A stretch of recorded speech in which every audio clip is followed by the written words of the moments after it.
ಕಾಂಗ್ರೆಸ್ ಅವರು, ಹಳೆ ಕಾಂಗ್ರೆಸ್ ಅವರು ಇದ್ದಾರೆ, ಅವ್ರಿಗೆ ಅವಮಾನ ಆಗ್ತಾ ಇದೆ, ಎಲ್ಲಿಂದ ಬಂದವರಿಗೆ ಮಣೆ ಆಗ್ತಾ ಇದ್ದಾರೆ ಅಂತ ಅವ್ರ ಪಾರ್ಟಿ ವಿಚಾರವನ್ನು ವ್ಯಕ್ತ ಮಾಡಿದ್ದಾರೆ, ಅವರ ನೋವನ್ನು.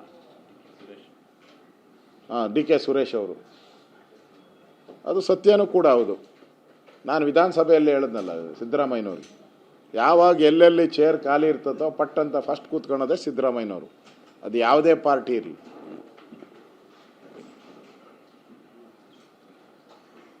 ಡಿ ಕೆ ಶಿವಕುಮಾರ್ ಭಾಳ ಲೇಟಾಗಿ ಎದ್ದಿದ್ದಾರೆ. ಅವ್ರದ್ದು ಪೆರೇಡ್ ಇದ್ದಿದ್ದು ನವೆಂಬರ್ 20th. ಅವತ್ತು ಬಾವುಟ ಆರಿಸ್ಬೇಕಾಯ್ತು ಅವರು. ಟೂ ಲೇಟ್ ಬಾವುಟ ಆರಿಸ್ತಾ ಇದ್ದಾರೆ ಅವರು, ಬಂಡಾಯದ ಬಾವುಟವನ್ನು. ಈಗ ಸಂಕ್ರಮಣನೂ ಮುಗ್ದೋಯ್ತಲ್ಲ, ಸಂಕ್ರಮಣ ಆಗೋಯ್ತು. ಅದರಿಂದ ಇನ್ನು ಕಾಯೋ, ನನ್ನ ತಿಳಿದ ಪ್ರಕಾರ ಇನ್ನು ಡಿ ಕೆ ಕಾದರೆ ಏನು ಉಪಯೋಗ ಇಲ್ಲ ಅಂತ ಅನಿಸ್ತೈತೆ. ಏನು ಸಿದ್ದರಾಮಯ್ಯ ಬಿಟ್ಕೊಡೋ ಮೂಡಲ್ಲಿ ಇದ್ದಂಗೆ ಕಾಣಿಲ್ಲ. ಬಡ್ಜೆಟ್ ಮಾಡ್ತಾ ಇದ್ದಾರೆ, ಅದಾದಮೇಲೆ ಚುನಾವಣೆಗಳು. ಒಟ್ಟಲ್ಲಿ ಅವ್ರು ಹೇಳ್ದಂಗೆ ಹಳೆ ಕಾಂಗ್ರೆಸ್ ಅವ್ರಿಗೆ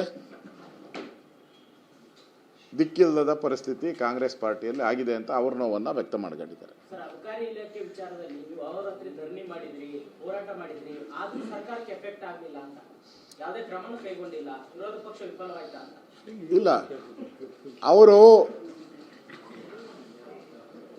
ಲೂಟಿ ಹೊಡೆದದನ್ನ ಸಮರ್ಥನೆ ಮಾಡ್ಕೊಂತ ಇದ್ದಾರೆ ಅಂದರೆ ಒಪ್ಕೊಂಡಂಗಾಯ್ತು.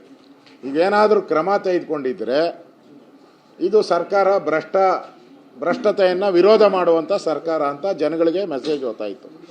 ಈಗ ಅವರು ಏನು ವಿರೋಧ ಮಾಡಿಲ್ಲ ಅಂದರೆ ಇದಕ್ಕೆಲ್ಲರಿಗೂ ಶೇರ್ ಇದೆ, ಸಿದ್ದರಾಮಯ್ಯನಿಗೂ ಶೇರ್ ಇದೆ, ರಾಹುಲ್ ಗಾಂಧಿಗೂ ಶೇರ್ ಇದೆ. ಅದಕ್ಕೋಸ್ಕರ ಅದ್ರ ಮೇಲೆ ಕ್ರಮ ಆಗ್ತಾ ಇಲ್ಲ ಅಷ್ಟೇ. ನಮ್ಮ ಸರ್ಕಾರ ಇದ್ದಾಗ ಆ ಥರ ಅಲಿಗೇಷನ್ ಬಂದಾಗ ಈಶ್ವರಪ್ಪ ಅವರು ಬಿಟ್ಟಿದ್ದೀರಿ, ಸ್ಪಂದನೆ ಮಾಡಿದ್ದೀರಿ. ನಾವು ವಿಧಾನಸಭೆಯಲ್ಲಿ 3 ಜನ ಮಂತ್ರಿಗಳು, ನಾಗೇಶ್ ಇರ್ಬೋದು, ಬೇರೆ ಬೇರೆ 3 ಜನ ಮಂತ್ರಿಗಳು, ಒಟ್ಟು 5 ಜನ ಮಂತ್ರಿಗಳು ರಾಜೀನಾಮೆ ತಗೊಂಡಿದ್ರು.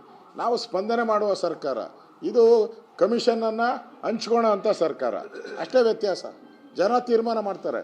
ನಾವು ಜನತಾ ನ್ಯಾಯಾಲಯದ ಮುಂದೆ ಹೋಗಿದ್ದೀರಿ, ಜನ ತೀರ್ಮಾನ ಮಾಡ್ತಾರೆ.